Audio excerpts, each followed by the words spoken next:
ഇല്ല, തീർച്ചയായിട്ടും പറ്റുകയില്ല. കുത്തുബത്ത് കഴിക്കുന്ന പള്ളി വല്ലാഹി അമ്പലമാണ്, അതിന് പള്ളി എന്ന് പറയില്ല.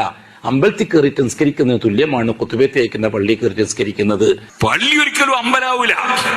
ഇനി അമ്പലത്തിൽ ചെയ്യുന്ന വിഗ്രഹം തന്നെ കൊണ്ടുവന്നിട്ട് പള്ളിയിൽ വെച്ച് അങ്ങ് ആരാധിച്ചു എന്ന് വെക്കുക. അങ്ങനെ ഉണ്ടായല്ലോ കഅബ ശരീഫിൽ വിഗ്രഹങ്ങൾ വെച്ചിട്ട് അബൂജഹൽ ആരാധിച്ചിട്ടില്ലേ? അതുകൊണ്ട് കഅബ ശരീഫ് അമ്പലാവോ? വിവരക്കേടിനൊരു പരിധി വേണ്ടേ? വിവരക്കേടിനൊരു പരിധി വേണ്ടേ? ഓ സുഹൃത്തുക്കളെ, ഖിയാമത്ത് നാളിന്റെ ലക്ഷണമാണ് വിവരക്കേട് വെളിച്ചത്ത് വരൂ എന്ന് പറഞ്ഞ നബി സല്ലല്ലാഹു അലൈഹി വസല്ലം. ആ കഅബ ശരീഫിന്റെ ഉള്ളിൽ അബൂജഹൽ വിഗ്രഹം കൊണ്ടുവന്ന് വെച്ച് അവിടുന്ന് വിഗ്രഹത്തിനെ ആരാധിച്ചതുകൊണ്ട് കഅബ ശരീഫ് അമ്പലമാകുവോ മൗലവിമാരെ? ഒരു വിവരമില്ലാതെ മതം പറയാൻ ഇറങ്ങിയ കുറെ മൗലവിമാര്.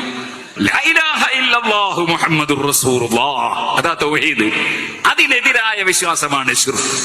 ഇവിടെ ഒരൊറ്റ മുസ്ലിമും അള്ളാഹു അല്ലാത്തവരെ ദൈവമാണെന്നോ പടച്ചവനാണെന്നോ അല്ലെങ്കിൽ അള്ളാഹു അല്ലാത്ത ഏതെങ്കിലും ഒരു വസ്തുവിന് ആരാധനക്ക് അർഹതയുണ്ടെന്നോ അല്ലെങ്കിൽ സ്വന്തമായി എന്തെങ്കിലും ഉണ്ടെന്നോ ഒരു മുസ്ലിമും വിശ്വസിക്കുന്നില്ല. അള്ളാഹു കൊടുക്കുന്നതല്ലാതെ ആർക്കും ഒന്നുമില്ല എന്ന്